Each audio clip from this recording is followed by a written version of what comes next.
Hey everybody, welcome to the Not Up for Debate podcast. This is Damien and Randy. We are meeting with Dean Hill, our friend Dean here, who is a member of the, am I saying it right, Dean, Baha'i Faith? Yeah, that's perfect. Awesome. Dean's a member of the Baha'i Faith. Dean, I met you, just briefly through reaching out through a Facebook group that we're both a part of. We're like interfaith discussion. And so I kind of posted in there like, hey, is anybody interested in being a guest? And you were one of the ones that was like, let me make sure you guys aren't too sketchy. But Yes. And you eventually tricked you into, no, I'm just kidding. You eventually agreed to come onto the show. So yes. Welcome to the show, Dean. I'm actually really excited. Welcome. Yeah, I'm really excited for this episode. I was telling Randy last week, this is my nerd in me. Obviously, you can see I'm a huge fan of The Office. I saw that in the background. Yep. And you probably already know who I'm going to mention, but Rainn Wilson is a member of the Baha'i Faith. So right. I was like, dude, that'd be so cool if we could eventually get Rainn Wilson on the show. No, but that would be good. Instead, you get me. Yeah. Yeah, right. Yeah. I was going to say this is really close, you know. I work in an office. Yeah. Yeah. There we go. That works. Yeah. So actually, that's a good segue. Can you kind of briefly introduce who you are, what you do, where you're at? Sure. So I was born and raised in Fort Wayne, Indiana. It's the second largest city in Indiana. It's in the northeast corner, but still not terribly large. Maybe 260,000 people, something like that. And most of my family's still here too. Let's see. I was previously married and have two daughters. One is 25 now, and the other will be 13 real soon. So pretty big age difference. But yeah, that's a big. And I'm remarried 4 years ago. We just celebrated our 4-year anniversary. Congratulations! That's wonderful. Thank you. And I'm a software engineer. I've been doing that. Pretty much I got lucky where I liked working with computers and then went to school, got a computer science degree, and I've been doing that ever since. So that's awesome. I'm fortunate too because it's just turned out to be a good career. So yeah. I know like anything that I feel like anything that has to do with computers or tech, like those are typically decent careers to find yourself in. So that's awesome. Yeah, and it's weird because maybe there is the value in it. But on the other hand, how do you measure the value of certain jobs versus others, right? Like teachers, right. I think are horribly underpaid, but I think that's an incredibly important job, right? And Absolutely. Then the sports players, they get way overpaid, in my opinion. You know what I mean? And I think I'm probably slightly overpaid relative to what I'm probably bringing to society. So yeah, that's an interesting side discussion, I guess. But. Right. Yeah. Well, that could be a whole new episode. Yeah, for sure. But no, I appreciate that you that you sound not that you can say that man, I like that you recognize that you get paid decently. You know what I mean? Yeah. Most people don't say that. You know, I think most people, no matter where they're at, they're we have. I think in the NFL right now there is is it Kyler Murray? One of the quarterbacks is like, listen, I need to match that quarterback's salary, and I'm like. Okay. If I could get a tenth of what you're getting, that'd be great. So, anyway, I appreciate that. I think I totally agree with. There's what's one job worth versus another, but right. So, Randy, did you have any questions? No. So it's interesting you brought up the Rainn Wilson. Before today, Dean, I knew nothing about the Baha'i Faith at all. So I'm very interested to hear your perspective on it. But you brought up the Rainn Wilson being a part of it, and when I YouTubed Baha'i Faith, the first thing that popped up was the Rainn Wilson video on it. So that's my limited knowledge on the Baha'i Faith. But for those who haven't watched that great video, Dean, do you mind kind of jumping in and letting us know a little bit about your faith? And Sure. There's probably several ways you could describe any religion, right? Mm-hmm. But I would summarize the Baha'i Faith that It's the most recent of the world religions. It's approximately 175 years old. Started in what we generally refer to as Persia, but is actually modern day Iran. Okay. And, as a side note, Baha'is don't always say this, but I personally feel it's appropriate to say it's in the Abrahamic religion family. Abrahamic meaning Judaism, Christianity, and Islam, because the Baha'i Faith accepts all of those previous revelations that came also.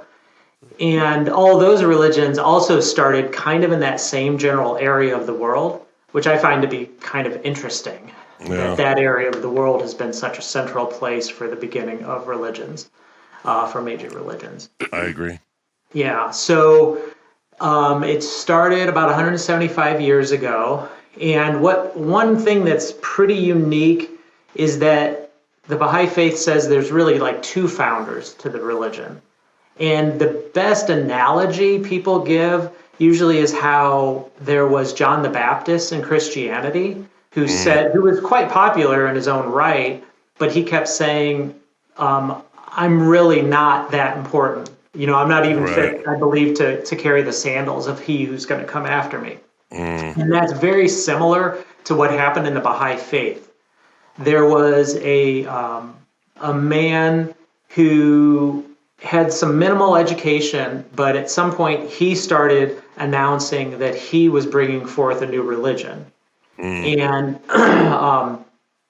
his given name was Sayyid Ali Muhammad, and the Sayyid part, if I'm pronouncing it correctly, in that area of the world, it meant that he was a descendant of Muhammad. Okay. And that's just a title, I think. I hope I'm getting this correct, but I think that's correct. And he started saying that he was bringing a new revelation, and eventually, but he repeatedly said at some point that he also was not fit kind of to carry the sandals of who was going to come after him. And he referred to that person as he whom God shall make manifest, was just like the phraseology that was used at that time. And he founded his own religion.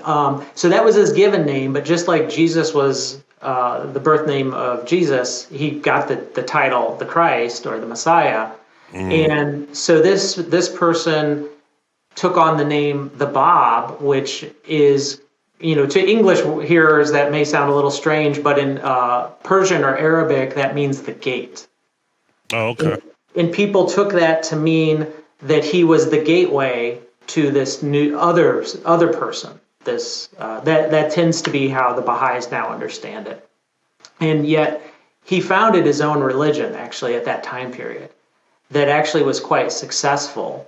And it was called Babism, actually. Oh, so it was a separate religion. Yeah. Okay. And so it was originally a separate religion. And then eventually he was martyred.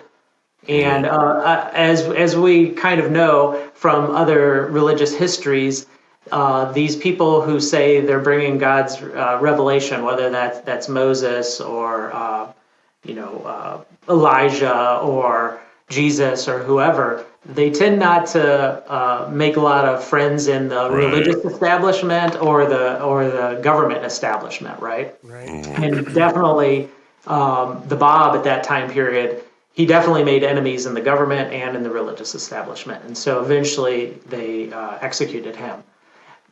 But his religion did continue on for a while, and one of his followers, I can't remember his exact given name, but the primary founder of the Baha'i Faith is known as Baha'u'llah, which is kind of hard to pronounce, but I saw that name a few times while I was researching Baha, and I was like, I don't know how to say. I was trying to pronounce it, but I'm glad that you were able to say it.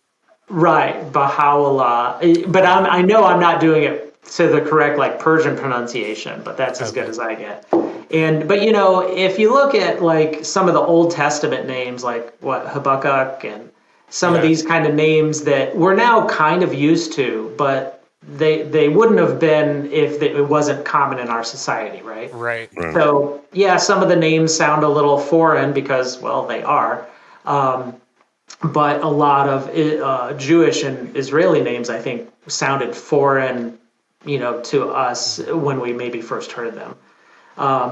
So that title, similar to like Messiah, meaning, the chosen one, or Baha'u'llah, the translation for that literally means the glory of God. Okay. And the Baha'i, so there's a lot of derivatives then of this word, Baha or Baha'i. And so Baha'i generally kind of means follower of glory. Okay. Just like a Christian is a follower of Christ. Okay. Interesting. So it's similar in that way. That's where the word Baha'i comes from. And there's these other derivatives of kind of the meaning of glory, I guess. So at the time, Baha'u'llah was actually a member of the Bab's religion also when the Bab was martyred. And eventually he took over leadership of that religion. And but everyone was looking for this person, he whom God shall make manifest, because they knew the Bab kept saying, like, no, mine is going to end. My religion is only very temporary. What I'm sharing with you, like I said, again, kind of like John the Baptist. And eventually Baha'u'llah said, yes, I am that person. And then he established his own religion, but heavily based on what the Bab had already established also. Did he have a lot of pushback within the faith themselves? There was some. Yeah, people do bring that up. There's been schisms or splits in a lot of different religions. And so there were, in particular, I believe it was his half brother wanted to become the new leader also. But what Baha'i say is that any of those splits or troubles that were trying to happen at that time period, none of them lasted. They all kind of petered out, basically. Because today there really is only one mainline Baha'i faith.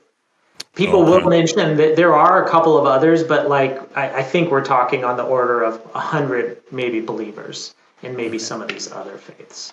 Other branches, I guess. Little smaller sects. Because I know Christianity had similar, I think, especially in the beginning, there was a lot of smaller ones. So, originally when, and I didn't mean to cut you off there, but originally when I heard the Baha'i faith, and I'm sure I'm not the first one that said this, and I'm probably not the first person you've heard say this, but I thought it was more like a Polynesian or a Hawaiian faith, just from the Baha'i. I don't know, just the way it was spelt with, the punctuation in there. So that was my original thought. And then, so it totally shocked me that it did come from the Middle Eastern area there, which is really interesting that you brought up that a lot of the faiths kind of came from there. Yeah. I would be curious to find out more of why that is. Yeah. Well, there's a theory that's put forth kind of in some of the Baha'i writings that these what Baha'is would call a messenger of God or a prophet, they get sent to kind of the worst, most corrupted kind of place. Oh, interesting. At the time period. Right. And so I know when I've read some of the history of what Persia was like at that time period, it was pretty horrible. I mean, not that necessarily there was wealth and power and so forth, but it was kind of corrupt in the sense of how some of the religious establishment was running things and how the government was. A lot of things like lying and bribery and trying to get ahead and those kinds of things. And ultimately, I think we could probably all acknowledge the people who suffer, of course, are the common people in those kind of situations, right? While everyone else is jockeying around for power and position. Yeah. There is this kind of this view that perhaps Jesus came to the time period he came to because that area with the Roman government and other things going on, maybe it was the most needed place for God's revelation to appear. No, that makes a lot of Yeah, it sense. does make Yeah. sense. Now, and I cut you off very rudely, and I apologize. No, I think that's good because that way it's not just me like Right. battering on. So So is this kind of like so you had he was the second Baha'u'llah. yeah. He came to Revelation. Does this continue on kind of like say like the Dalai Lama type thing, or was that as Baha'u'llah, was he the only like I guess Yeah. is he a prophet or So they referred to him as the prophet founder. okay. I've not really researched exactly, other than what you and I might literally think that means. I mean, he was a Okay. prophet because he brought revelation, Right. and he was the founder because he founded it. So that's what I often hear him referred to as. But Okay. no, he. So it was just those two. Just like in Christianity, Okay. there was more just John the Baptist and Jesus. But just to touch on then what Baha'u'llah taught, a primary thing he mentioned, and the Bob mentioned these kind of things too, was that God's shepherding of humanity has existed from the beginning of time, which is not necessarily a shocker if if we're thinking of, and I put a lot of things in Christian terms because I think most people who are watching this probably Right. Christian. It's more of what I have a background with too.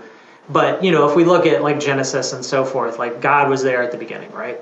In whatever fashion, creating the universe and creating humanity. And so there's this idea that God has constantly been shepherding humanity with these prophets or messengers, right? Whether that's Noah or Elijah or Abraham or Moses or Jesus, etc. And if you look at I like to kind of look at like the Old Testament, and you see what I think is a bit of a pattern of people going astray, and then a Right. prophet comes and says, I'm here to put you back on the right track. And then, of course, they go astray again and get them back on the right path.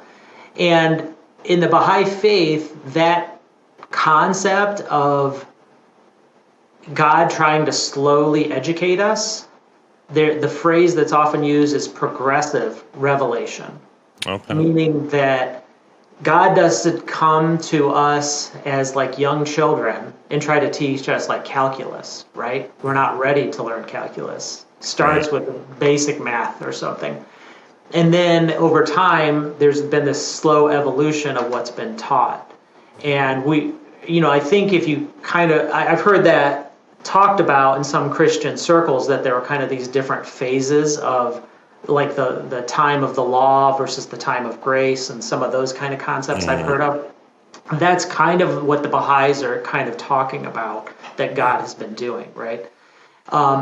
But the key difference is I've been just talking about this topic of progressive revelation only using the Bible, but Baha'u'llah said, no, expand what we're saying here. It's not just Christianity or Judaism or whatever. Expand it to include things like Buddhism and Hinduism, Okay. because those also were brought to humanity at a certain time period for a certain purpose. And those are also part of God's religion. And so what Baha'is often say is that there's one book of religion from God, and there's multiple chapters, and the chapters are things like Hinduism, Judaism, Buddhism, Islam, Christianity, So it integrates. the Baha'i Faith. Yeah, so these are all different chapters within the same book of God, same religion of God. And so Baha'u'llah said that's what's going on. And God has been with humanity from the beginning, been trying to direct us, trying to help us be more mature, so like spiritually and morally mature. Right. Which I personally, when I've done some research on humanity in general, I think that's pretty accurate. I mean, things like the world's still a horrible place, don't get me wrong. But if you look at like the progress we've made on things like slavery, some just personal freedoms, women's rights, education, healthcare, those kinds of things. There is a steady trajectory and history of those things improving, right? Getting better, yeah. Yeah, none of us would have probably enjoyed things too much 200 years ago. We probably would have been illiterate or a slave or who knows what, right? Right. A few hundred years back. Yeah. So anyway, there's this view that there's almost a evolutionary path that God has been directing humanity on, and it's going to continue. And the Baha'i Faith will not be the last religion. So to your point, there's not another founder of the Baha'i Faith, but he definitely said, I'm not the last. This doesn't end. This never ends, in fact. Right. This will go on for eternity, for as long as humanity exists. That's interesting. So it's not a religion that claims that it's the true religion. It's No. just... Yeah, that's funny you point that out, because I find that to be a very unique perspective, too, because most other religions will say that. Right. Right. So were you brought up in the Baha'i Faith, or how did you get introduced to the Baha'i Faith? Yeah, I'll try to keep it fairly brief, but I was raised, kind of loosely Christian or Catholic, actually. Okay. But my family wasn't real deep into religion. But and then there's just our society, which is primarily Christian. So Right. those things. But we were never really deep into religion. And then I'd say in my teenage years, though, I remember talking to, at least in my area of the country, it seems like primarily there's evangelical Christians or non-denominational type Christians. And as I started talking to them about religious topics, because I think probably similar to you guys, I like talking about philosophy and religion. Absolutely. I find it really interesting. Yeah. And so in my teenage years, I remember talking to people, but I really didn't connect with a lot of the answers I was hearing there, at least at that time period. And so I really was kind of anti-religious at that time, like, almost this, Right. There's a common phrase nowadays, like I'm spiritual, but not religious, right? Yeah. You've probably heard that kind of thing.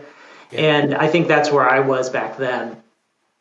And and then at some point in my 20s, I think I had heard of the Baha'i Faiths from someone who had visited in Chicago.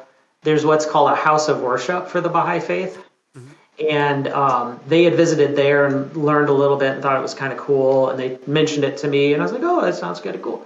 But I think a lot of times when people are younger, they're not really looking for a religion or so forth.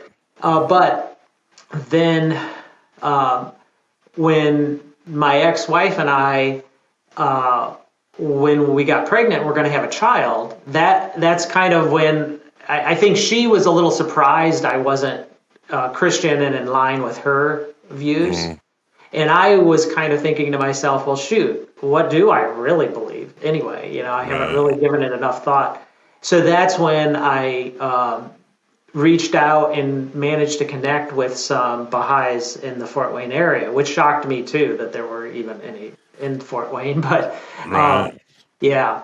So no, I didn't have any Baha'i connection previous to that. But then, just real briefly then, I talked to them, and what I like to say is that I thought I was just talking normal, and I hope I don't offend anyone here, and I'm not going to use any bad words or anything, but I will say, like, my views have changed significantly now, but at the time period, they were like, oh, welcome, to our Baha'i gathering, why are you here? And I'm like, I'll tell you, like, these Christians, like, they think everyone's going to hell. They're hypocrites. I didn't have anything to do with original sin, this and that and the other thing. Like, I'm just done. I'm done with this. And the one woman, she just looks at me and she's like, why are you so angry? What's wrong? That's awesome. Yeah, and I was just like, what? Like, that is not what I expected. I thought, like, we know. That's all horrible. But in hindsight, for me now, like, that is the appropriate Baha'i response, really. to be more like what's going on? Why are you so angry? Let's talk about this kind of a thing. When I think of Baha'i, I think of peaceful and like the end goal being world peace, I suppose. And so that's kind of what I think of. So when she said that, that would probably throw me off too. You know what I mean? But it doesn't really surprise me from just the very basics that I understand of the Baha'i faith. Hey, I forget, or forgive me if you did say it. Did someone introduce you to the Baha'i faith then, or? It was just like I had two different friends kind of separately just say like, hey, I heard about this Baha'i thing, and it's something about there's only one religion from God, and yeah, they're working for peace. And I was like, oh, that sounds pretty good. Right. So they didn't like really introduce me, and that was like years before that moment when I was like, well, let me go research this a little bit. So it's like when you found out that you were gonna have a child, that's when you were like, okay, if there's anyone that I'm interested in, maybe I'll check these guys out. Is that kind of? That basically was it. I mean, I did in my head say, well, I'll start with them, and then I'll go over to the Buddhist temple, and then I'll go talk to the Jewish temple maybe, and we'll see what I can find. That's kind of my thought at the time period. My grandpa, he was fairly non-religious as well, and this is technically my step-grandpa, but he was fairly non-religious as well. But he had spent his time when he was a little younger, like early 20s, with around quite a few LDS people, and so I think it was when they found out that they were pregnant with my stepmom. I think that's when that my grandma was like, "Listen, we gotta go to church. We gotta figure out a church. We're gonna have a family. We gotta have a church." And so my my grandpa. I never call him my step grandpa. He's just grandpa to me. He's been in my life my whole life. But he's like, well, if there's any church that I'm going to go with, it's going to be the Mormons. I like those guys, and so it's kind of like, but it was based off of what he had experienced years earlier. So your story kind of reminds me of that a little bit. Like there wasn't any like profound like belief back then, but just like the introduction or like the very little that you knew about that group. Sure, you seem to appreciate. Kind of reminded me also of we did an episode last week. It hasn't been published yet, but on the Unitarian Universalism. I don't know if you've heard of that. Yeah, I have. Yeah. Okay, and it was kind of a come as you are type thing. Like, it's okay if you're a Buddhist. It's okay if you're Christian. It's okay if you're an atheist in theirs. It was just about I don't know, them coming together. And so I'm sure there's more layers on the Baha'i faith that I probably obviously don't know in this little brief introduction. So I actually was curious then. You said it was part of the Abrahamic faiths originally, or kind of in that group. Is there an afterlife that the Baha'i believe in? Is that a goal? Like, are we trying to get to heaven? And how do you get there? Thing? Yes, how do you get there? So I'll throw out one of the unique features. Well, let me say this real quick too, is that one of the key teachings that Baha'u'llah mentioned was that all these other religions, they have kind of two main pieces to them.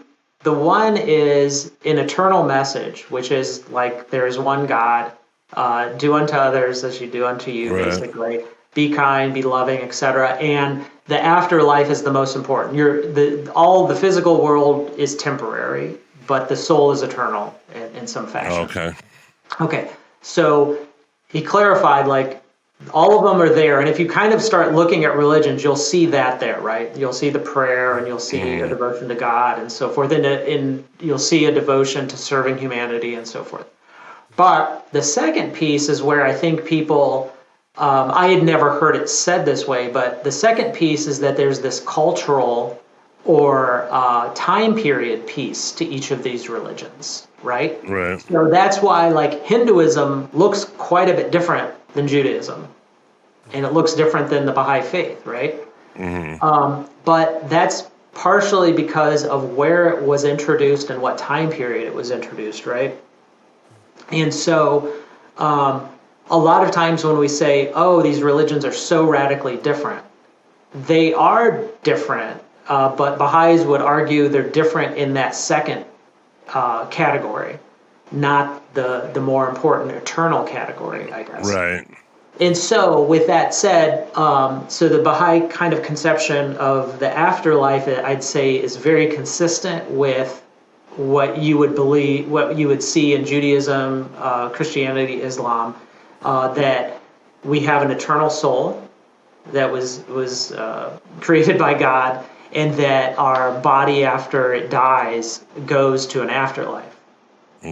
So one of the things that impressed me or helped me, so after I had kind of vented to some of these Baha'is, and then they started kind of sharing with me some of their perspectives, a lot of my hang-ups that I voiced about Christianity at that time period, I was able to get over, basically. And so for me, that, like Damien mentioned, like the Baha'i Faith is kind of peaceful and wants unity and wants to help people get along.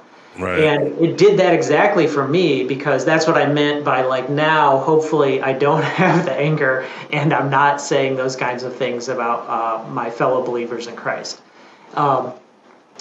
Because just like Christians believe Moses was an important prophet, the Baha'is believe Jesus was an incredibly important founder of religion, the Son of God, etc. So to your question then about the afterlife, the way the Baha'is describe it is they, instead of just saying like, oh, there's heaven and hell, they say, what would be the most heavenly thing is to be close to that person you love the most, and your Creator is the one you love the most.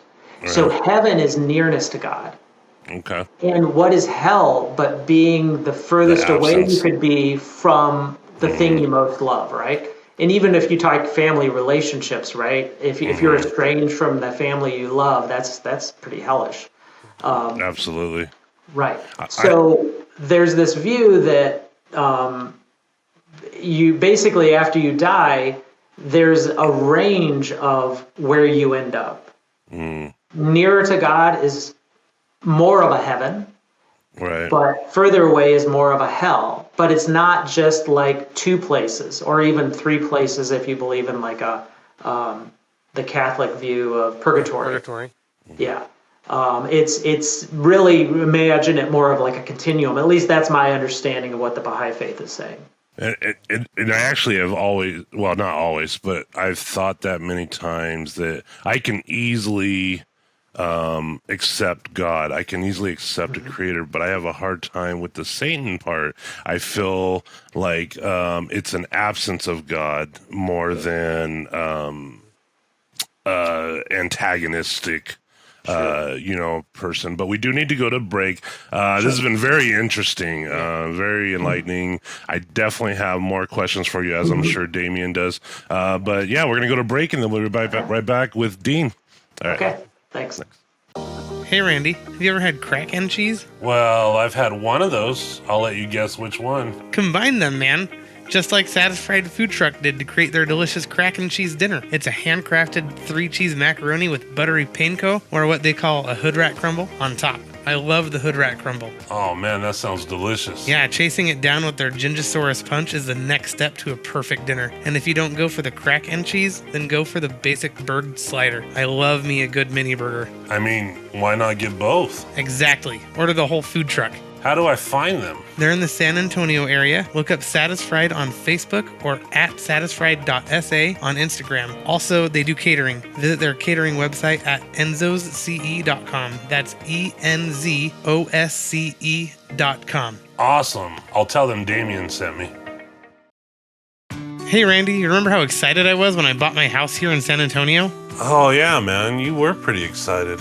You know the one thing I didn't like? That you were 2,000 miles away from the blue field? The fence, Randy. The fence. Oh. Yeah, it was one windstorm from blowing over. That is until I was introduced to Van and Sons Fencing. Mark was able to meet with me right away and give me free quotes on different variations of how to build our fence. I eventually went with cedar pickets, treated 2x4s, and metal posts that were able to withstand winds of 120 miles per hour. Oh, that's awesome, man. And you need that with the storms you get down there. Right? And a year later, I'm still happy with the beautiful sturdy fence and the 2 gates that Van and Sons built for us. Mark, the owner, is actually a neighbor of mine, and he's done several fences in our neighborhood, and I can tell that they have integrity with each job. They don't cut corners, and they offer fair prices. They'll price match other reputable fence companies, too. Well, if I get my act together and actually move to San Antonio, I'll have to hit up Van and Sons Fencing. Are they on social media? Of course, check out Van and Sons Fencing on Facebook. They have plenty of great pictures of their craftsmanship. And when you're ready, you can message them directly on Messenger or call or text Mark directly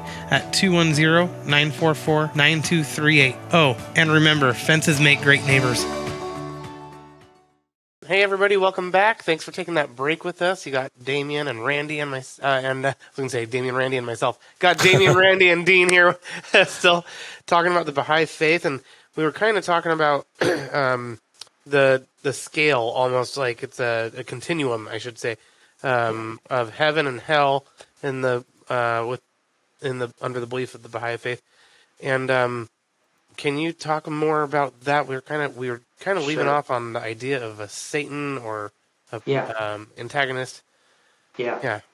And so similar. So I would say it personally attracts me to the Baha'i Faith that they typically, what I found in the Baha'i conception of things is it tends to be more a symbolic or less literal interpretations of things. So instead of saying there's this fiery pit called hell and there's this cloudy place called heaven, there's more of these symbolic or gradual terms.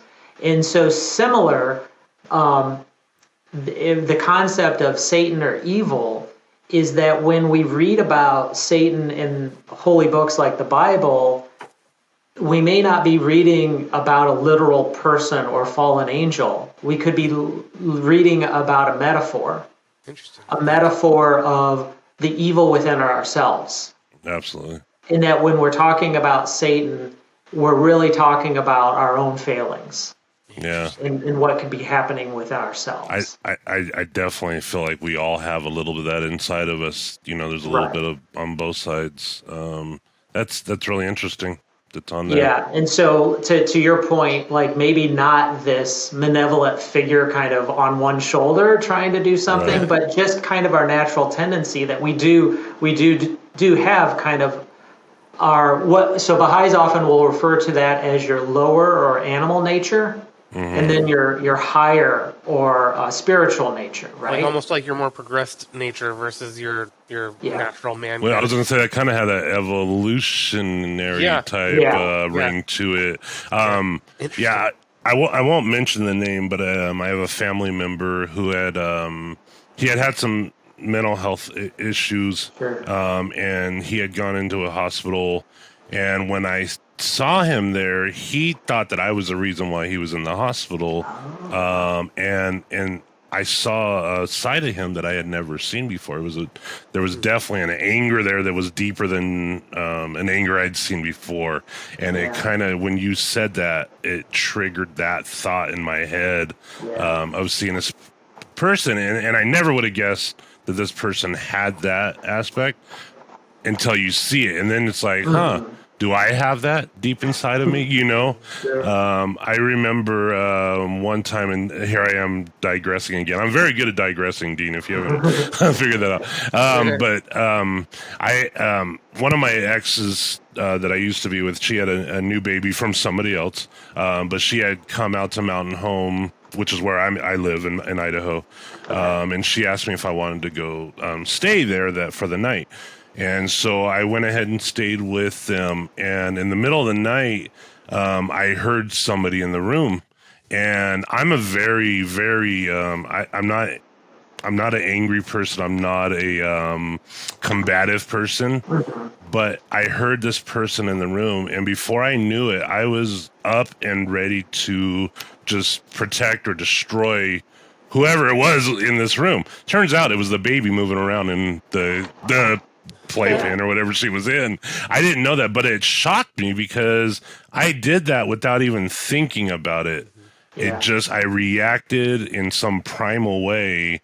And so even though it wasn't a bad thing, it was actually a good thing. It still shocked me that that was even inside of me somewhere that I had never known about, so I'm gonna kind of digress again. digress as well. But it kind of reminds me of like how I feel when I'm with my kids. Like I tell my wife, I'm like, if someone were to like purposely harm my children or we especially talk about it when people are being idiot drivers, basically. So I'm like, if they're like being aggressive and just dangerously driving around us, I'm like, man, if they would have crashed into me, I probably would have hurt them. Like if I was physically able to. And she's like, would you really have? And I'm like, I don't think I would even think about it in the moment. Like I think I would just a reaction. Yeah, I think it would just be like a natural reaction. So it's, but I'm like thinking about it now. So anyway. Yeah, you're like, maybe I wouldn't. Yeah, maybe I wouldn't, but in the moment, like I think there's that's one of the natural. Right. We're talking about our natural reactions. Anyway, sorry to. Sorry about that, Dean. Oh no, that's fine.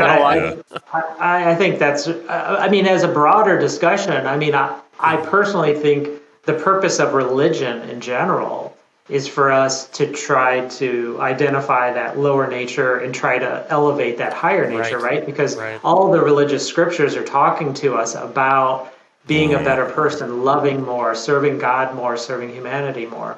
At least that's my understanding of what religion is meant to be. Absolutely. Yeah. That's a great way to. Yeah, that's a great way to look at it. Yep. So in the break, we kind of brought this up briefly, but so you're still there in the Fort Wayne, Indiana area, and you had talked about there was a couple of people you had spoken to about the Baha'i Faith, and then I was curious. You talked about a House of Faith in Chicago. Is there a House of Faith in the Fort Wayne area there, or? We don't have one in Fort Wayne because the Baha'i Faith doesn't necessarily have like a traditional kind of church concept, but there are these houses of worship. Some areas like Indianapolis, which has a bigger Baha'i community, they do have what they call a Baha'i Center, and people will gather there for prayer and devotionals and holy days and things like that. So, I'd say one of the things that I've tried to do the past few years since I've been a Baha'i is kind of look at the commonalities between different religions. And, they all have prayer. They all have settings in which they gather together, right, to pray or worship together. They all have holy days. They all have social events. They all have these things, right? It's just they may look a little different. Different religions may look a little different here and there. And so in Fort Wayne, since we don't have a Baha'i Center or a house of worship, we meet in people's houses. Okay. Which is not uncommon to like a beginning of a Christian church. Yeah, I was going to say absolutely. Yeah. So is there like a leader or a clergy type person that kind of runs things, or? So in that same concept where we were talking about, there's like these eternal teachings in a religion, and then there's the what I'll refer to as like timely teachings or social teachings. One of the things Baha'u'llah said as a social teaching was he eliminated clergy in the Baha'i Faith. Obviously, it's not eliminated from other religions, but basically how I interpret what the point was is that humanity has advanced to the point where we're responsible for our own spiritual development, as opposed to needing someone who can read the Bible for us and tell us what it means and do that for us every weekend or whatever, every Sunday. That's my interpretation of somewhat why it was removed. And the other reason that some people have put forward is that there has been some history of religious leaders leading people astray, or maybe becoming fixated on their own power or whatever. Right. So while there's not clergy, however, there is a what's referred to as an administrative structure, which, once again, if you look at every religion, they all have to have some way to organize. You know what I mean? And I don't know a lot of the details in Christian churches, but I know there's like an Episcopal structure, and there's obviously the Catholic structure and those kinds of things. Right. What's kind of unique in the Baha'i Faith is that the administrative structure is a democratically elected one. Oh, okay. So once a year in a Baha'i community, there's an election where you get to vote for 9 people to be on what's called a local spiritual assembly, which would handle like what you would typically see maybe a pastor deal with, which would be like things like marriages, divorces, maybe births, scheduling holy days, those kinds of things. Right. Does that make sense? Like, Yeah, and so, absolutely. this local spiritual assembly would deal with that. However, what's kind of also unique is that people kind of joke, there's no individual in the Baha'i Faith who has any power whatsoever. Like, I cannot tell you what's right or wrong or anything in the Baha'i Faith. Those elected groups, when they have a quorum, meaning, a majority of, so at least in a 9-person group, when there's 5 of them, they can make some determinations, right? They can say, oh, this is the way we do the marriage process based on what we've read in the Baha'i writings. Right. But like Dean, even if he is on that local spiritual assembly, unless they told me I can speak for them, I'm not speaking for them. Does that make sense? So it's never an individual. It's always a quorum of deciding that. It's like board members, almost like, you know what I mean? Okay. Right. So that's how it's handled. And have you ever been on one of those? Say again? Have you ever been on the spiritual assembly before? Yeah, I actually have. I'm actually the secretary of our Fort Wayne. Currently. Spiritual assembly. Yeah. Oh, cool. Okay. Yeah. You were about to say a joke. I think I cut you off. Oh, that's fine. Well, kind of the joke is that someone has said it's, what did they say? It's an honor to be elected to a spiritual assembly. It's a blessing not to be. Oh, nice. What So, can be used in many different aspects. yeah, exactly. Right. I mean, it's like it's nice that you got elected, but it's a volunteer position where you're putting in the time and you're perhaps dealing with maybe some difficult situations that could come up and so forth, right? Would you be oh my gosh, sorry, cut all those Randy. I always do. Is that something that you like, you almost like run for, like you kind of run for office of it, like you wanted to be secretary, or is it something that someone kind of just says, hey, Dean's a pretty good member of our faith, like he's been a pretty cool guy, I think he'd be good at that position. What an excellent question. So, we talked about how if the point of religion is to elevate that higher nature and not that animal nature, I would kind of argue that if I wanted to say, like, hey, I really want to be the secretary, vote for me kind of thing, that would be more of my ego and my lower nature arguing for that, even if I think I'm the best person for the job. Right. So because the Baha'i Faith, I think, has lots of things put in place specifically to try to elevate that higher nature, there's no campaigning allowed, number one, in these elections. And in fact, what's supposed to happen is people throughout the year, when they're attending events or meeting and talking with people, they should just be trying to kind of keep note of like, Damien, he's soft-spoken and I really like the way he comes about things and he's thoughtful.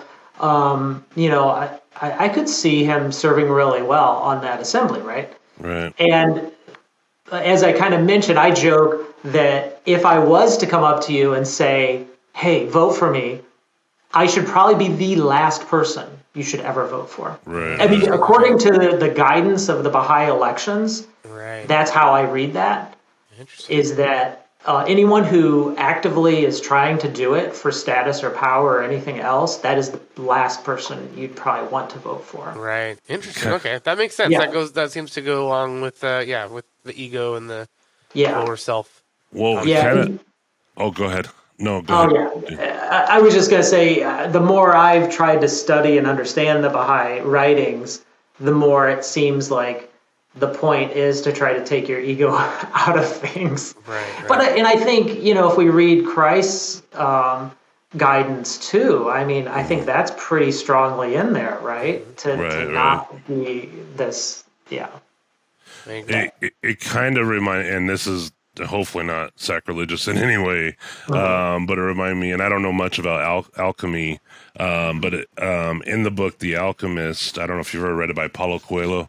It was talking about, there's a part where it's a fable, so it's not a factual story, but it was talking about how many people tried to become alchemists so essentially to have the power to turn any metal into gold for selfish reasons, and he said that those alchemists never became alchemists because that was their goal.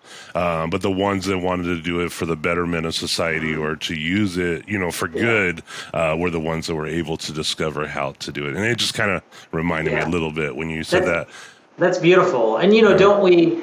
When we think of who is a saint, whatever that means to you, isn't a saint that person? That a saint is that person who self-sacrificed and gave back to other people. Right. And those are the people we revere, in a religious kind of setting, right? Right. Not the people who are going after the power of that Right. sainthood. And then if you're saying I'm a saint, you're probably like, you're maybe there's probably room for you to work there.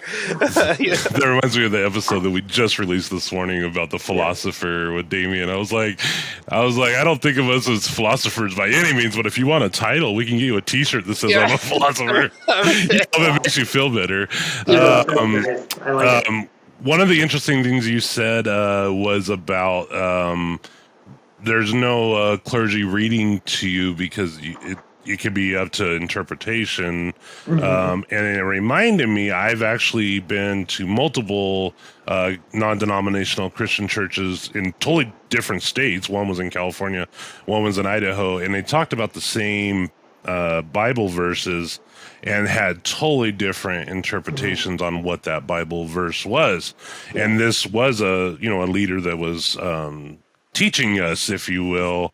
So it was really interesting that you said that, because I remember thinking as I was listening to it that it's really interesting that they had their own perspective on it. But we're humans, and that's the way things are going to be. So I just found that really interesting when you were saying it, and I didn't want to cut you off. Oh again. No, right? No, that's fine. And I like what you said there. I think that is true, especially when you're talking about religious writings. Like poetry, for example, is I had some good writing teachers, not that I'm a particularly good writer, but they said how poetry is very dense. You know how you have to get they'll leave out words, or it's just very dense. It's not like there's spot, see spot, run. That's not dense, right? But poetry can be very dense. And I think spiritual writings like the Bible or the Psalms and so forth are very dense. And buried in there is all this meaning, right? And we wouldn't hesitate to read a poem and come up with a different interpretation. So why do we read a holy book and not expect us to come away with something slightly different? Right. I remember, and Damien, I know you've read all the New Testament. I don't know if you remember this, but there was actually a part that stood out to me, and I don't even know the verse, book, or anything like that, so I'm not even going to try to say it. But there was a part where Jesus had talked about, you'll hear my words multiple times, and each time you'll get different meaning from them. I'm paraphrasing very much so, but that kind of reminded me of that too. And I find that's true. The older I get and the more worldly experience, I guess, I have, the more I see things in a different light, of course. And I think that's all of us probably do that. Not even Jesus' teachings, just in the world. Right.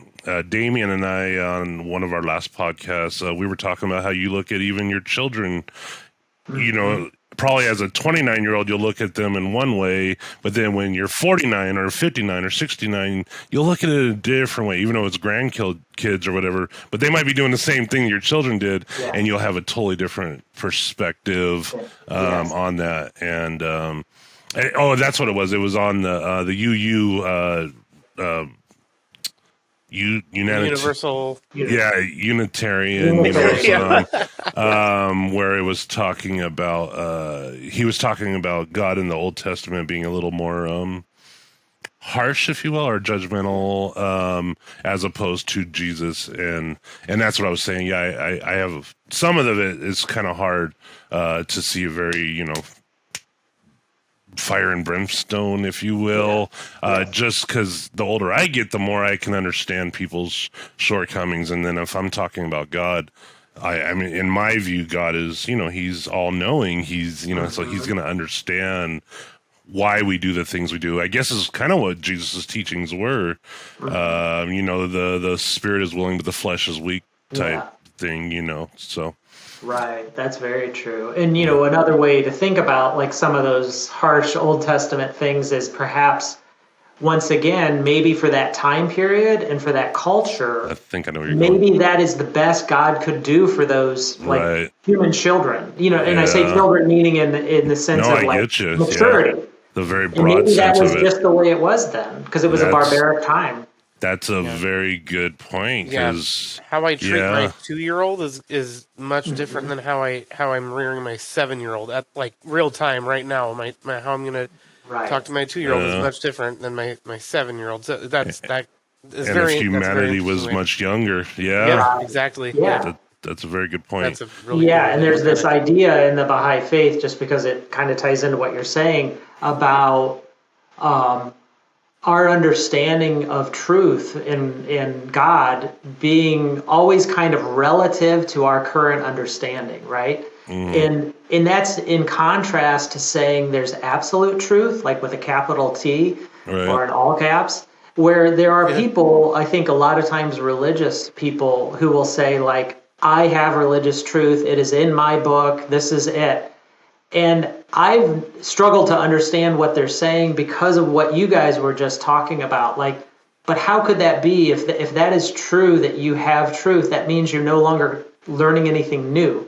That means that your understanding of prayer 10 years ago must be identical to your understanding of prayer now in God. Right. But if you say there is absolute truth, but my understanding of it is always kind of evolving and relative to where I'm at, that makes sense to me. And like Damien said, like understanding your children, you don't give the same advice to them at the same time. Right. So I think in this Baha'i talk I watched, when he was talking about this concept of absolutism versus being more relative, I think he said it in here that when you take a group like an ISIS, who believe firmly they have absolute truth, then they feel justified in chopping people's heads off, right? And I think you see that in a lot of that kind of extremist view is this belief of absolute, I have the truth, I own it. Whereas if you have more of the view I think us three are putting forward, it leads much more to like, well, I want to understand where this person is at. Why are they doing that? And I was there once, right? And do I really know that I'm right now? That kind of thing. And I think it leads to much better outcomes and being able to get along with people. Yeah, which is kind of why we do this podcast in a way, because we are curious, Yeah, absolutely. But you're right. I remember when I was, I don't know if I was even an adult yet. I might have been my late teenage years. But I remember I had like I wasn't gonna do any like Halloween was this pagan thing, and I'm not gonna have any part of it and all that. I was very I hate to use the word closed-minded, but that was it. Like that. And then you ended up at my house watching Hocus Pocus, and yeah, that was fast forward many years. And I was very close-minded about that too. I don't know if you ever watched Hocus Pocus. yeah, Oh, you Hocus still haven't Pocus opened was your mind about right. that one. Yeah. No, it wasn't Hocus Pocus. It was Halloween Town. Halloween Town. Yeah, you still haven't opened your mind about that one, Randy. I still haven't opened my mind about that one. Really interesting. And I should have asked this question long time ago in the first part. Was Bobism similar at all to the Baha'i Faith, or was it a completely different? Randy, you were about to tell us about your Halloween. Oh, what's that? You were about to tell us about your Halloween, then I interrupted you. Oh, no. I was just saying that I took it to extreme measures. That that was it. It was wrong. It was bad, which is ironic. So we have another guest that will be coming on. That's actually my nephew, Dean. And he was actually my roommate. So I had to have been an adult because I had a roommate at the time, but I was a very young adult. At the same time, I was very kind of closed off. My nephew had this belief that we never die. So we go however long it is, we go to fall off that cliff or whatever, and we jump into like a parallel universe, if you will. But everyone that was in that previous saw us as dying. Yeah. We continue on in a different line, but we don't even know it happened. It might have been a close call or whatever. So we had in the same house these two extremely different viewpoints on it. But that might have been the first kind of chink in the armor of me kind of opening up a little bit. And, because I was always curious, where did you get that from? He's like, I don't know. I just, we'll find out more because actually he's going to be on here in 2 days. We're going to record his episode. Yeah. Nice.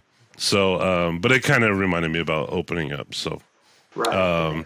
And I don't know, you might have actually even touched on if Bobism was similar to Baha'i Faith, or they were quite similar. A lot of the basic concepts of like this, for me, the big announcement is, hey, guess what, everyone? All the religions come from the same God, or all the major religions come from the same God, right. Which, I think historically a lot of people have thought they don't, right? It's a very, and along that line, what's core to both Babism and the Baha'i Faith was because we have the same religion, we come from the same God, we are the same humanity, we should be unified. Why are we so mean to each other? Why are we arguing all the time? Why are we arguing about religion all the time?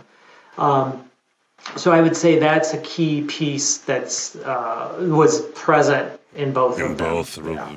Kind of remind me, and this again I talked about in a previous episode, but I meditate, and at one time I had this vision when I was meditating that I saw myself like standing at this, it was kind of like an altar type thing, but it had many different religious symbols, and at the time I found it very, I was like, I felt dirty or felt wrong, but I think there was a deeper meaning, like almost like there is, all the faiths are connected or whatever. I don't know. Obviously, it was just a vision I saw, but I found it really interesting in how you were talking about the multiple religions being in that. Didn't you end up feeling differently about it afterwards?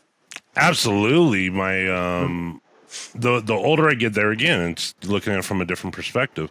The more I'm very open to listening to other people's viewpoints, and actually this kind of reminds me of you, Dean. You brought this up earlier. The more we have these conversations with people, because right now we're on the 11th episode. We've talked to Wiccans, we've talked to atheists, we've talked to Muslim, Mormon, but I find this interesting connection or similarity amongst even like, I never thought I would see it in a pagan type thing, but there are definite similarities. And I remember, and I talked about this previously too. I just keep repeating myself. I'm a broken record. But there was a book I remember seeing at Barnes and Noble that had, it was three faiths. I want to say it was Muslim, Christianity or Judaism. No, it was Christianity. And then I want to say Hindu. but it was the book was nothing but similar passages from the three religions that looked very, very, very similar. Like they almost were like, the old game telephone where, you would say something and it would come kind of close, but it wasn't exactly the same. That's what it reminded me of. Like they were just different interpretations of the same teaching, which makes a lot of sense when I'm hearing about the Baha'i Faith, how, it's all kind of connected. Doesn't every religion have essentially the golden rule? You know what I mean? Like at some point. I've seen posters of that too. The golden rule and all the major religions too. Yeah.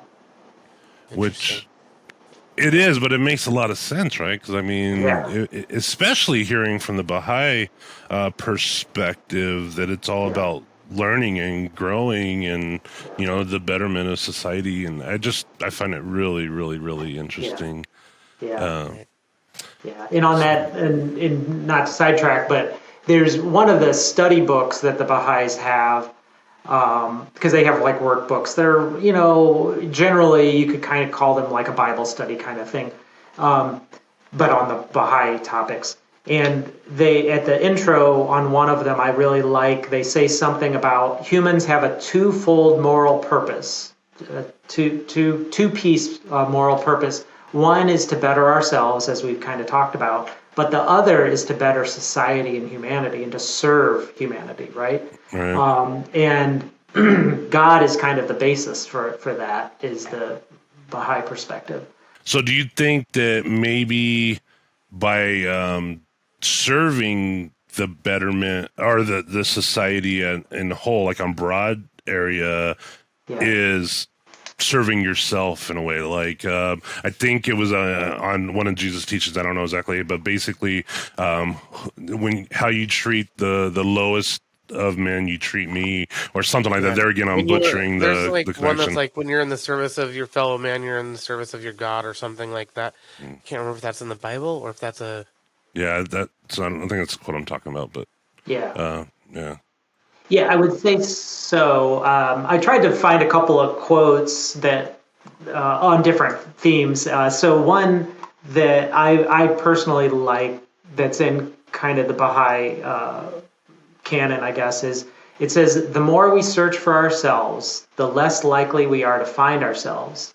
And the more we search for God and to serve our fellow men, the more profoundly will we become acquainted with ourselves.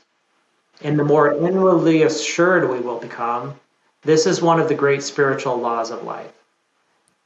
I feel like that's a lesson that's being taught to me still to this moment, guys. Like that's something I've been thinking about a lot lately. But that makes a lot. And the verse I was talking about was, I tell you the truth, when you did it to one of the least of these, my brothers and sisters, you were doing it to me. Now he was talking about doing that to Jesus, but I've often wondered if it's also a referral to doing it to yourself, because if it's the least, I don't know. It's just interesting how that was the verse that I was talking about, Randy. Oh, okay. That was it. Yeah, that's really cool. And one of the things I've read a few times is that we shouldn't necessarily think, there's one meaning to this verse. There could be many meanings to it. And what you just said, I think, is a perfectly beautiful interpretation of that verse. Yes, right. And it could mean also kind of that literal meaning at that time period, but it also has, that's what I mean by, like, poetry has this depth that has a lot of meaning to it. And I think the spiritual word of God is very much the same. Right. And I think we kind of talked about this, where you could have read a verse 5 years ago, now you read it as a father or whatever, and you're like, oh, wow, I never saw it that way. Yeah, absolutely. It's funny you bring up poetry, because I don't know, we should have actually asked I think her name was Linda. But I think poetry was a big part of the Muslim faith, because I think that's Muhammad. That was through poems, I believe. I could be butchering that, and I apologize if anyone's taking offense to that, but I believe that's how it was. It was, his poetry was so profound that it had to have come from God, I believe, is the way it was said. Is there stuff that I'm not asking, or Damien's not asking, about Baha'ism, or is it Baha'ism or just the Baha'i faith? Yeah, for some reason it's a Baha'i Faith, not Baha'ism. Okay. Yeah. That you want to make sure that maybe people know, or if they're interested, that they can dig a little bit deeper? Well, it's funny, at some point you had mentioned how, lots of people haven't heard of it, number one. That's probably the most common thing. And number two, or they immediately think, oh, that's Buddhism, or Right. there's a Jewish sect or something called Bahá'í. And I've heard people get it confused, and I hadn't either until someone said that it's the same. So there's that part of it, I guess, is what I would say, is that it's a real religion, and it's worldwide. It's the second most widespread of the religions behind Christianity, and that's, I think, partially because there was this real big push to the focus being the unity of humanity. The Baha'i Faith wants to have the message spread to all of humanity, right? I sometimes say that every Baha'i meeting I ever go to, the real point of it is always the same. The point, to Damien, I think kind of alluded to this, the real point of the Baha'i Faith is to try to bring about peace on earth. Right. And the biblical verses that say, beat the swords into plowshares and that there will be the peace on earth, that kind of a thing. Baha'is are inherently optimistic because not only do we have, believe that Bible verse, but then there's other Baha'i writings that basically promise this will happen. Now, it could happen very painfully because humanity has a lot of free will and choice in how it comes about. Right. But when Baha'is are getting together, they're usually talking about, like, how do we build a better sense of community? How do we help elevate people's conversations so that they're not yelling at each other or doing things like that? Amen. Stuff like that. So that's kind of how Baha'is spend a lot of their time, I guess. And it is more and more, they're trying to be more outwardly focused, right? As opposed to, like, hey, let's just say our prayers at our setting. They're trying more and more to say, let's try to find maybe an underserved region of the city and see if we can go there and help maybe the youth do something, do a cleanup day and things like that. So do you guys? Do you have your own scriptures or your own book? I was just about to ask that. Yeah. Can you kind of tell us what the canon is, or how that Sure. Yeah, so the hard thing is that there's so much writing that was directly written by the Bab and Baha'u'llah. Mm-hmm. And even after them, after Baha'u'llah passed away, his son took over, and he also has a lot of writings. And what I've been told is there's probably like 50 Bibles worth of material. And most of that was actually written directly either by the Bab or Baha'u'llah or the son, or by their secretaries, writing it down as they spoke. So it's very direct writing. Huh. And it's hard, usually then when people say, like, oh, well, can you give me a copy of your Bible? And it's like, well, we actually have, like, all these different books, and they kind of touch different subjects. So, like, what are you kind of wanting to get into right now is the thing. Well, but one is often called, kind of the core book is called and so these are Persian names. Kitab means book. And so it's called Kitabi Akdas, and Akdas means law. So it's it's either called the Most Holy Book or the Book of Laws. And that's the one that kind of outlines a lot of Baha'i behavior, like we're supposed to say some daily prayers, read some of the Baha'i writings each day, and other things like that. So you talked about the inclusion of other religions in that. Yeah. Along with your book, do you guys also read from, like, the Bible? And so those are included. Okay. Yeah, we do. Yeah, we do. We tend to, we're very open to having interfaith kind of gatherings and so forth. Yeah. Okay. My kind of a follow-up question, and maybe I'm just getting confused on. I know. God is the same God for everybody, basically. But so where does, just because I'm a Christian, so I'm figuring out where I land in there. Is Jesus your savior then, or is he's more of a prophet, or how? Yeah. No, that's a great question. Yeah. So, like me personally, I told you like I kind of had these hang-ups with Christianity when I was younger. And then as I learned some of these different Baha'i kind of concepts, like the heaven and hell and some things like that, I realized I did have kind of an anger and a bias, but I also felt like my anger and bias was kind of rooted in I was taking the interpretation of Christianity from the people around me who were telling me this is the way it is, the only way.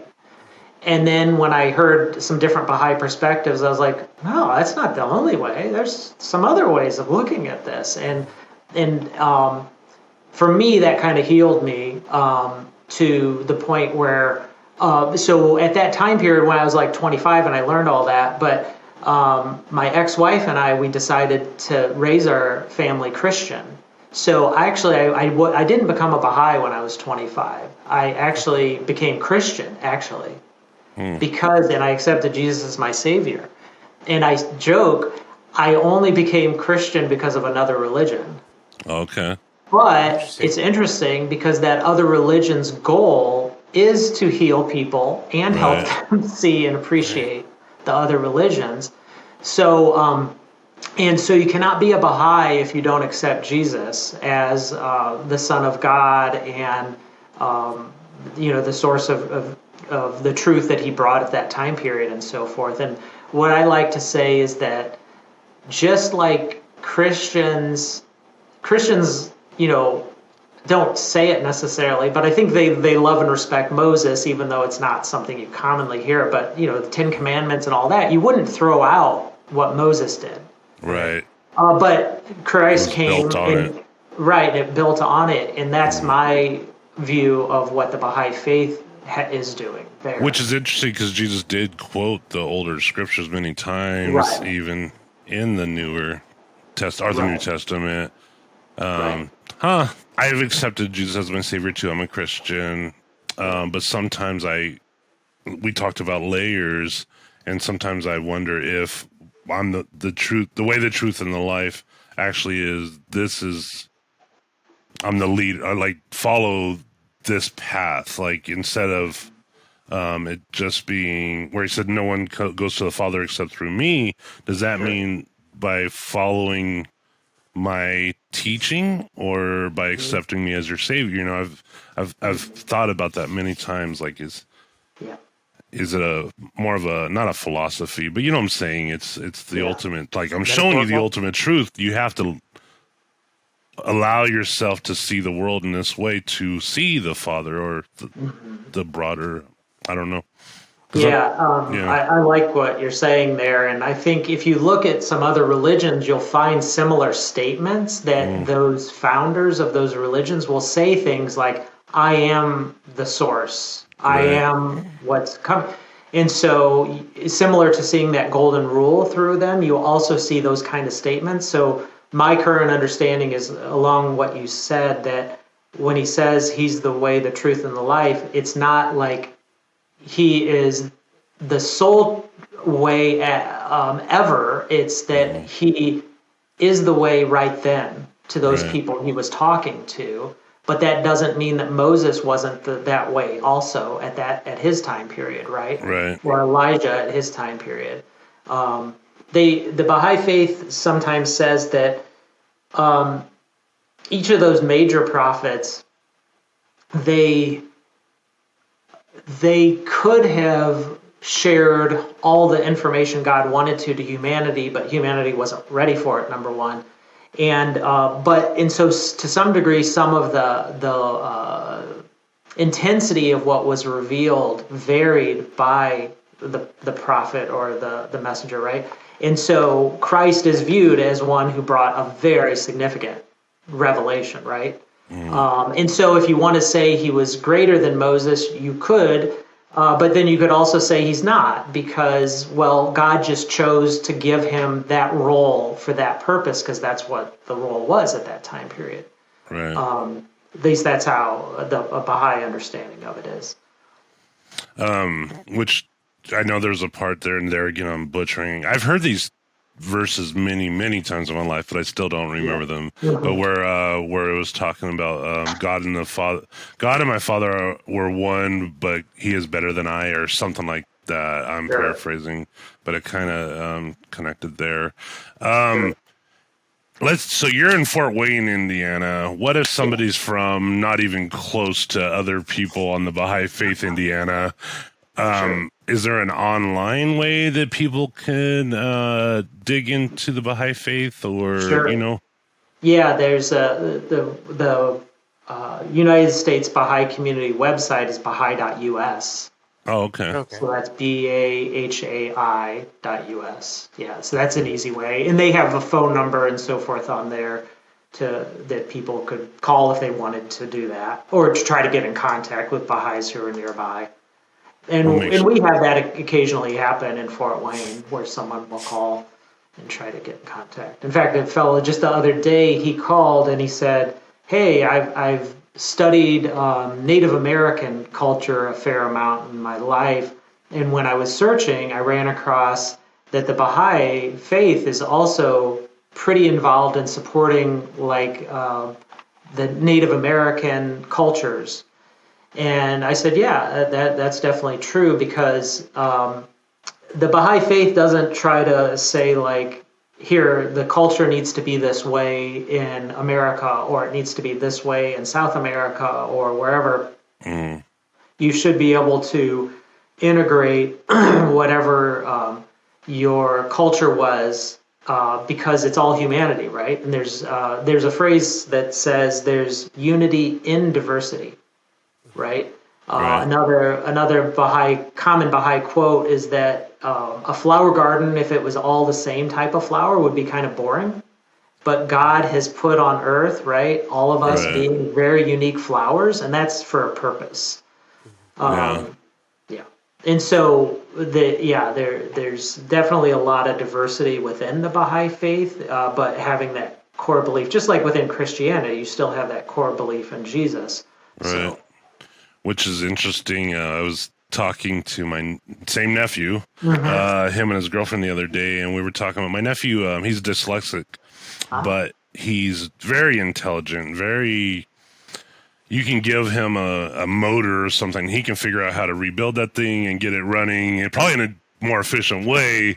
It's just the way his brain works. But if you hand him the manual to that motor, he'll have a hard time reading the manual the way it was originally written.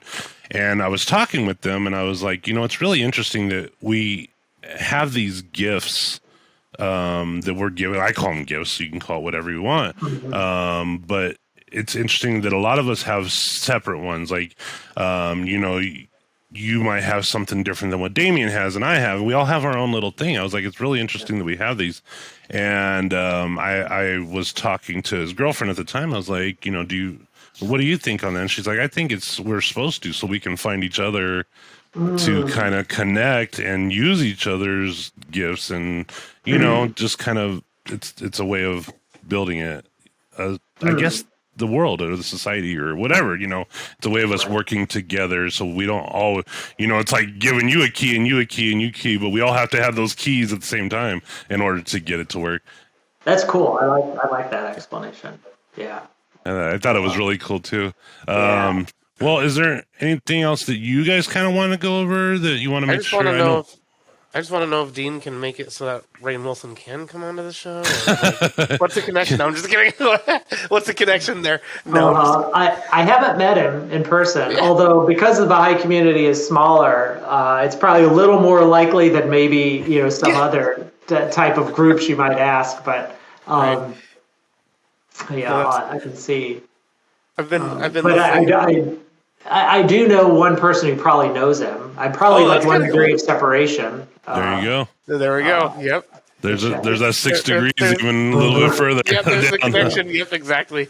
I really didn't dive too. I watched probably about 80% of that video, so I don't even know how Rainn Wilson got introduced, to the Baha'i Faith. I think his parents I think his family was Baha'i, but which is not super common, right? Like in America, to even have one or two generations who are Baha'i would be kind of surprising. Yeah, because it hasn't been here that long.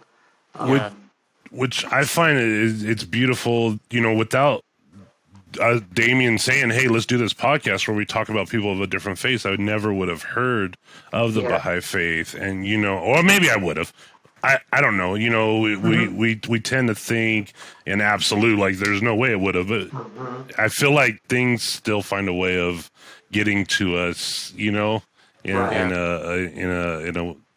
I don't know, an alternative direction, but it's like you actually kind of brought up earlier how things were supposed to be revealed at certain times, and and maybe this is just the way for us to be revealed to this, or maybe it's for somebody else who's on YouTube, just kind of scrolling through that this message needs to go to that person. I don't think I heard of the Baha'i Faith until early, or until like last summer maybe.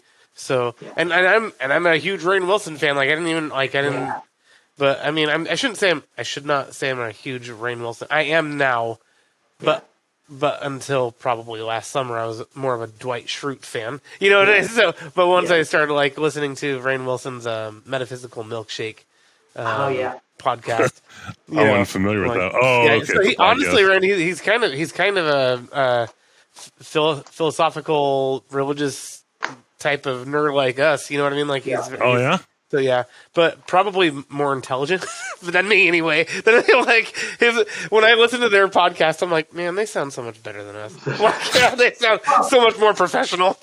They've been doing it a lot longer, though. That's true. That's very true. And they're like, he specifically is a show, he's an actor, he knows performer. what he's doing. Yep. Yeah, for sure. Yeah. I just had to Google Dwight Schrute, and I just realized it's Rainn Wilson's character. I was like, "Who's this gentleman?" We're gonna launch another podcast called Randy Watches The Office. That's funny.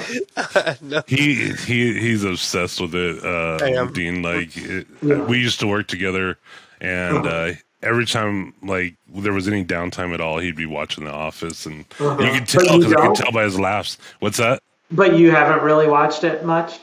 I've watched a few episodes and I enjoy them. Yeah. I just didn't get that hook. Are you a big Office fan or?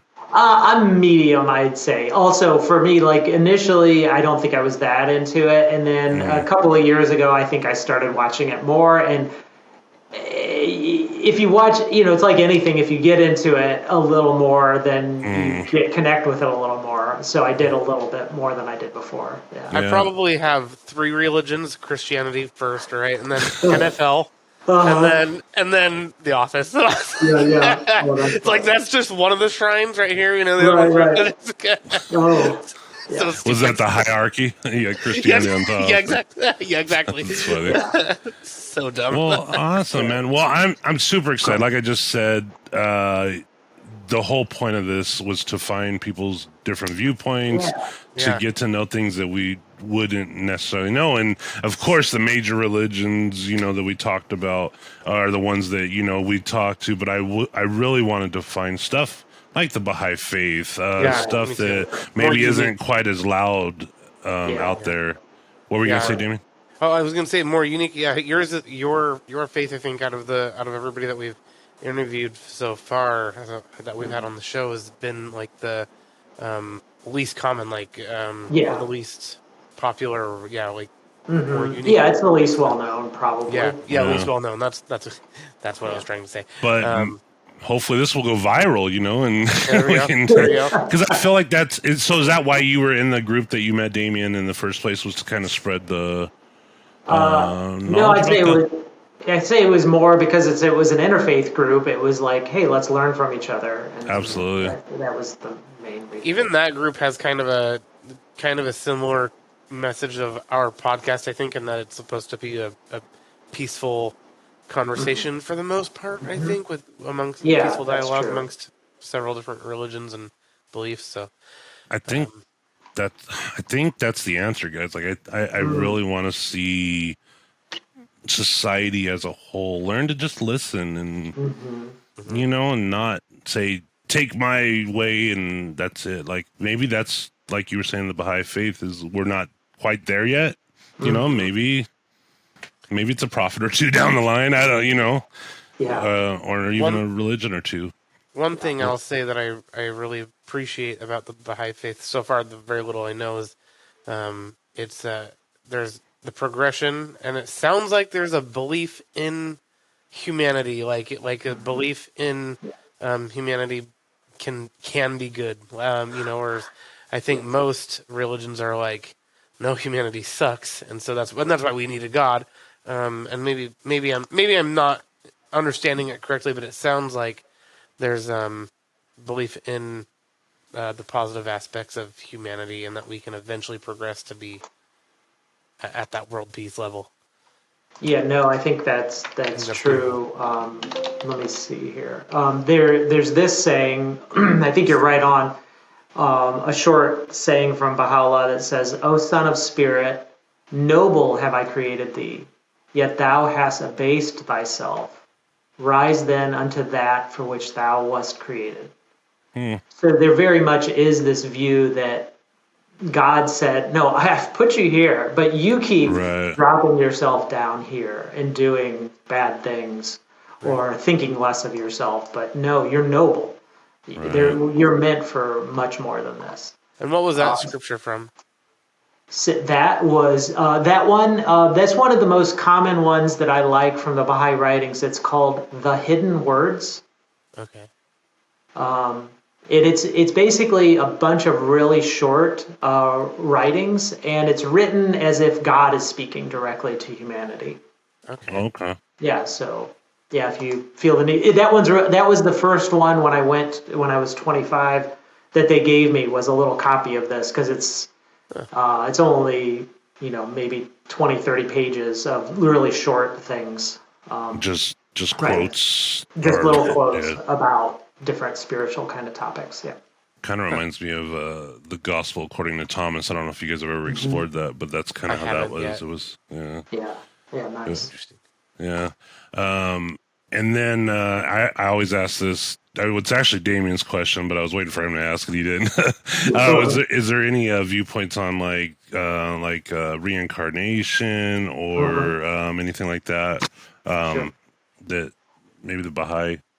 Well, so it's funny because I watched your first two episodes, and reincarnation I think came up both times. Yeah. So I didn't think about that. So what I'll say is, when I mentioned that Baha'is typically don't look at things maybe in that traditional, like, literal way of things, my opinion, so like officially, like, Baha'is don't believe like you're going to keep coming back as another person physically.